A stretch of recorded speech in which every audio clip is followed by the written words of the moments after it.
Hello, I'm Steven Spielberg, and it's my pleasure to welcome you to the E.T. adventure. But I'm afraid we don't have much time, so I'm going to cut right to the chase. E.T. needs your help. Universal Studios Florida has always been home to some of the most immersive and thrilling attractions in theme park history. But while many classic rides have come and gone, one ride has stood the test of time: E.T. Adventure. Opening with the park in 1990, it remains the last surviving original attraction at Universal Orlando.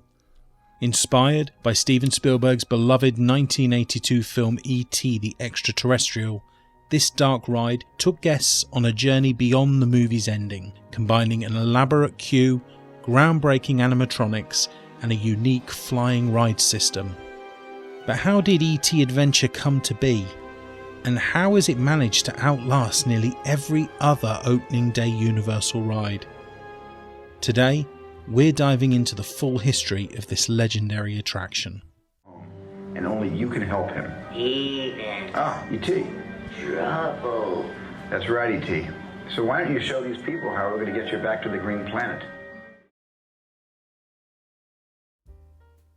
So back in the 1980s, Universal was preparing to enter the theme park business in Florida to compete with Disney. They had already built a strong brand in Hollywood with the studio tour, but for Universal Studios Florida, they wanted a full-fledged theme park experience with standalone attractions based on blockbuster films. One of their biggest advantages was having Steven Spielberg as a creative partner.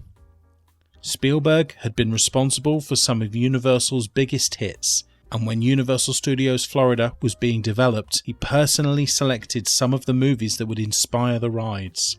Among them were Jaws, Back to the Future, and of course E.T. the Extraterrestrial. Spielberg was deeply involved in the creation of E.T. Adventure. He felt that, unlike other Universal films being adapted into rides, E.T. was a gentler, more emotional story, and he wanted the attraction to reflect that. The ride wouldn't just recreate scenes from the movie, it would continue the story, letting guests join E.T. on a brand new adventure. But Spielberg also had one major request. E.T. Adventure should be a permanent attraction, remaining in Universal parks as long as possible. This promise would later become a point of controversy, but more on that later. From the beginning, Universal knew they needed to create a ride system that captured the magic of E.T. flying. Instead of using a traditional track-based dark ride, they decided on an overhead suspended ride system, a rarity at the time. Each ride vehicle would be shaped like a row of bicycles, complete with handlebars and seats, creating the illusion that guests were truly riding through the air. Instead of following a ground-level track, the vehicles would be attached to a moving overhead track, allowing them to sway and tilt dynamically. And this created a smooth, floating sensation unlike most other dark rides of the era. The ride system itself was developed by Intamin, a company known for innovative theme park attractions. Their engineers developed a complex, multi-level track layout featuring smooth transitions between Earth, space and the alien planet. Creating the world of E.T. Adventure required a combination of elaborate physical sets, intricate animatronics and special effects. Universal's creative team worked to bring Spielberg's vision to life. The queue and opening scenes were designed to immerse guests in the dark, mysterious forests of California, where they would encounter agents hunting for E.T. The trees were built using a mix of real and artificial foliage, with special lighting to create a moonlit atmosphere. One of the ride's most immersive moments, a miniature nighttime cityscape, was built using a forced perspective model with thousands of tiny lights to make the skyline feel massive. And with the Green Planet, the alien world E.T. returns to was a completely original creation. Universal's designers, working with Spielberg, developed dozens of unique alien creatures that had never been seen in the movie. The planet was filled with glowing plants, bubbling pools, and colourful animatronics, making it one of the most surreal and visually striking environments ever built for a Universal ride. The animatronics, including E.T. himself, were designed by Sally Corporation, a company specialising in theme park figures. E.T.'s figure in the front of the ride vehicle had basic movement and glowing effects, while the larger animatronic versions throughout the ride featured more advanced facial movements and gesturing. Building E.T. Adventure was no easy task. The overhead track system required extensive structural support, which had to be hidden within the show building ceiling. Engineers had to ensure that the vehicles moved fluidly through the track without sudden jerks, maintaining the illusion of smooth flight. Additionally, the massive Green Planet section required extensive black light effects and creative staging to make the alien world feel vast. The challenge was to make the sets look organic and alive, rather than like a static theme park scene.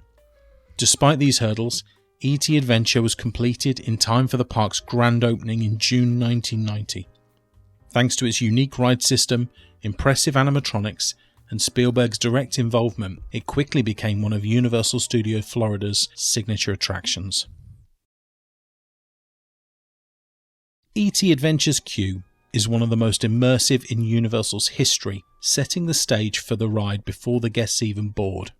It begins in a movie studio setting, where guests are greeted by a video introduction featuring Steven Spielberg himself. In this pre-show, Spielberg explains that E.T. needs our help. His home planet, the Green Planet, is dying, and only E.T. can save it with his healing touch. But he can't get back alone, so we must help him return. Guests are then given a special intergalactic passport card where they provide their first name.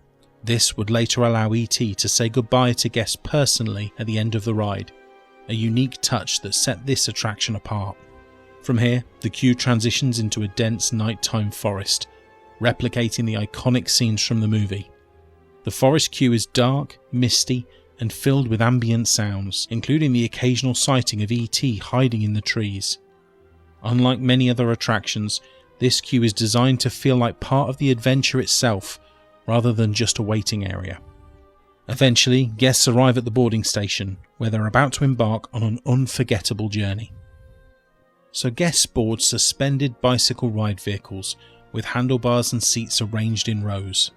At the front of each vehicle, covered by a cloth, is none other than E.T. himself. The lights dim and the adventure begins. The ride starts in a dense nighttime forest, immediately throwing guests into the action. Government agents and police officers are searching for E.T., their flashlights sweeping through the trees as radio chatter crackles around us. Sirens blare in the distance and agents' voices can be heard all around. As the chase intensifies, the vehicles begin to rise, simulating flight, and suddenly E.T. uses his glowing finger to activate his powers, and the bicycles take off into the sky. One of the ride's most breathtaking moments is that miniature nighttime cityscape. Below, tiny houses, buildings, and twinkling streetlights stretch into the distance. It's a forced perspective masterpiece, making it feel like we're soaring far above a real city. John Williams' iconic E.T. score swells, creating an unforgettable, almost dreamlike moment. And as we fly higher, the city fades away and we break through the atmosphere into outer space. The transition is seamless, stars appear all around us, and a swirling vortex of light begins to form. This is the interdimensional gateway that will take us to E.T.'s home planet. Suddenly, our journey is interrupted by NASA communication chatter, warning that our flight path is unauthorized. But before we can be stopped, the portal intensifies and we're pulled through a wormhole, landing in a world unlike anything we've seen before. The scene changes completely as we arrive at the Green Planet, E.T.'s mysterious homeworld. The environment is a vibrant, glowing alien landscape, filled with bioluminescent plants, bubbling streams, and strange organic formations. Unlike the dark and tense forests of Earth, the Green Planet is bright, colourful and dreamlike, with an eerie yet welcoming quality. As we descend, we're greeted by Botanicus. In a deep, echoing voice, Botanicus thanks us for bringing E.T. home and invites us to witness the healing of the planet. We move deeper into the Green Planet, passing a variety of bizarre alien creatures. E.T. raises his glowing hand, and suddenly the planet comes to life. Plants bloom, dried out trees regain their green leaves, and rivers begin to glow with vibrant blues and purples. This entire sequence is filled with animated effects, lighting changes, and moving animatronics, creating a stunning transformation of the environment. As the ride reaches its finale, E.T. turns towards the guests and personally thanks them by name, a feature made possible by the named card system from the queue. Goodbye, Ed, Steven. See you, E.T. And with E.T.'s mission complete, we're gently pulled back toward the swirling portal, flying away from the green planet. The world fades, and we once again find ourselves in deep space before descending back toward Earth. The ride slows down, and we touch down safely, bringing our intergalactic adventure to an end. So E.T. Adventure officially opened on June 7th, 1990, alongside Universal Studios Florida. It was an immediate success, praised for its unique ride system, immersive storytelling, and family-friendly appeal. And due to its popularity, Universal expanded the attraction to other parks. Universal Studios Hollywood had it from 1991 until 2003, and this version was similar to the Florida ride but had a more compact layout due to space constraints. Universal Studios Japan had it from 2001 to 2009. It was nearly identical to the Florida ride but with Japanese narration. And while E.T. Adventure remained a guest favourite, it eventually faced competition from newer, more advanced attractions. Universal began replacing these older, less marketable rides in the early 2000s, and both Hollywood and Japan's versions of E.T. Adventure were closed and replaced. Hollywood's by Revenge of the Mummy in 2003, and Japan's by Space Fantasy the Ride in 2009. However, the Florida version has managed to survive, and a big reason for that is Steven Spielberg's personal agreement with Universal. So when the park was being developed, Spielberg played a key role in selecting the rides. He was particularly passionate about E.T. Adventure and reportedly made a specific agreement with Universal executives. At the time, Universal agreed, likely expecting that the ride would always have a place at the park. In the mid-2010s, rumours began circulating that Universal was considering closing E.T. Adventure to make way for a new attraction based on DreamWorks animation properties. Around this time, Universal had already removed other classic rides with Spielberg connections, such as Jaws and Back to the Future the ride. Spielberg was reportedly frustrated with Universal's decisions, feeling that they were removing the classic attractions that he helped bring to life. In 2011, he even threatened to sever ties with Universal as a creative consultant after the closure of Jaws. It's believed that when Universal executives proposed replacing E.T. Adventure, Spielberg personally intervened, reminding them of their earlier commitment to keep the ride open.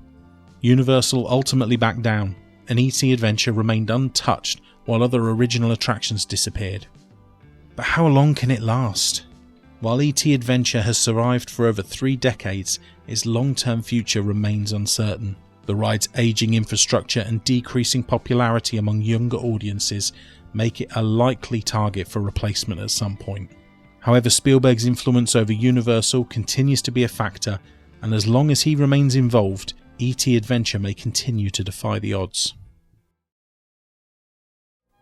Today, E.T. Adventure remains a beloved relic of Universal's past, offering a whimsical classic dark ride experience unlike anything else at the park. While newer, more thrilling attractions have taken over, E.T. Adventure continues to provide a nostalgic journey for both long-time fans and new generations of riders. As Universal Studios Florida continues to evolve, E.T.'s future remains uncertain, but for now it's still there, waiting for guests to hop on a bike and take one more trip across the stars. Let's hope it's a long time before E.T. finally goes home. Thanks so much for watching today. If you've enjoyed the video, please consider giving it a like because it's hugely helpful to me. And also, why not subscribe to the channel for more of these theme park nostalgia deep dive videos? Our growing community would love to have you here.